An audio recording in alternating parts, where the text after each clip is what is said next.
So this is an annual.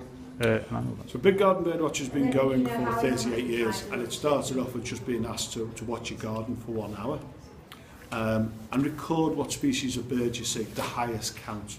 And it helped us record and see how many birds were in our gardens. Nowadays, over 500,000 people take part. It is the world's largest garden survey of birds. With over, last year, 8.2 million birds were recorded. So it's a great opportunity.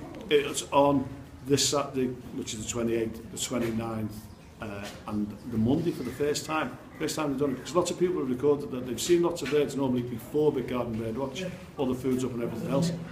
But when they get to Saturday and the Sunday, the birds have disappeared. But they're all back in their garden on a Monday. So this year we're going to do it on the Monday for Big Garden Birdwatch. Great opportunity to watch your garden from now, have a cup of tea, cup of coffee, or a drink, and see what nature and wildlife is recorded. So you say this is how people sort of get back in touch with nature, just by looking under, by partaking? Yeah, I mean, you know, like people find, you know, feeding birds really does bring them back to nature. You know what I mean? There's they reckon over 5 million people feed birds in their garden, and it's become a huge industry. Obviously, lots of food. There's lots of different ways of doing it, but believe it or not, it is the way that people see nature. You know, it brought into the garden. It can just be a yard. You don't have to have a garden, you know. But then, you know, if you then want to take it further, your common garden birds are to some people, just that's their bird. It's their robin. Comes to my garden every year. As soon as I start turning the ground over, it's my robin. And that's it. Just doing, there's a lot of children's activities in there. Would you say there's a push to try and get children involved as well from a young age, so they can appreciate nature sort of right throughout the whole life? No, believe it or not, RSPB has been involved with children since it really started, since its inception. It used to be, in the 1950s, it was called the Young Ornithologist Club, and it moved its way up through the 70s and 80s. In fact, I was a kid at the Young Ornithologist Club in Liverpool.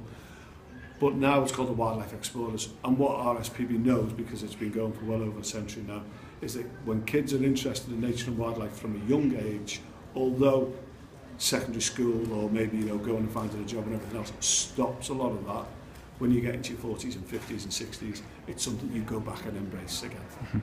So would you say a lot of what this weekend is about as well is educating people about you know, sort of the right way to feed birds and things like that as well, or would you say it's purely about the... Yeah, very much so. It's about also inspiring people, wanting people to take part. I mean, we could have took ourselves to a nature reserve and did all of this, but then you talk to like-minded people who are really not so much, they're going to be taking part in it anyway. They're not going to find anything different for it.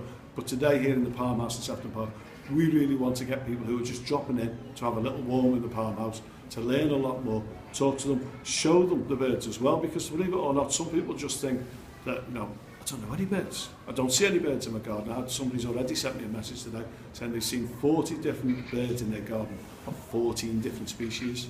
So already they've done their records, which is great record for them. Obviously, I'm here, so I can't do mine, but I'll do mine tomorrow, just before I go to Chinatown. Is there any birds in around Liverpool that are particularly common to look out for, or any ones? Well, in Liverpool, believe it or not, during the winter time, and because we have the coast here, you can see up to 70 different species of birds in Liverpool, probably even more if you were out and stayed out all day and into the night with the owls as well. So we are a hugely important space for nature and wildlife. Liverpool is part, and the Mersey itself is part of 4 internationally important estuaries. So in the north of us, we've got the Ribble, then we've got the Alt, then there's the Mersey, and as we go lower down, we've got the Dee estuary as well. So they are 4 of the UK top 10, used to be top 10 estuaries. Hugely important for nature and wildlife, and it's not just birds. There's geese, the swans, obviously, but also, you know, things like stoats, voles, shrews, everything else is here. So it's a great place to really enjoy. Yeah, so this has been it's been going for 38 years. Would you say it's grown year on year? Is it still growing all the time? It's growing all the time. More and more people take part in it. But one of the things that it does do, and we've got it over there, and I'm sure you want to take a picture of it, is seeing how the species of birds numbers have risen or declined. When it started 30 odd years ago, song thrush was a common garden bird. Now it's about, in Merseyside, it's about 18th in our top 20. But goldfinches, which were a farmland bird, has gone from being 0 in gardens to the 6th best in our garden.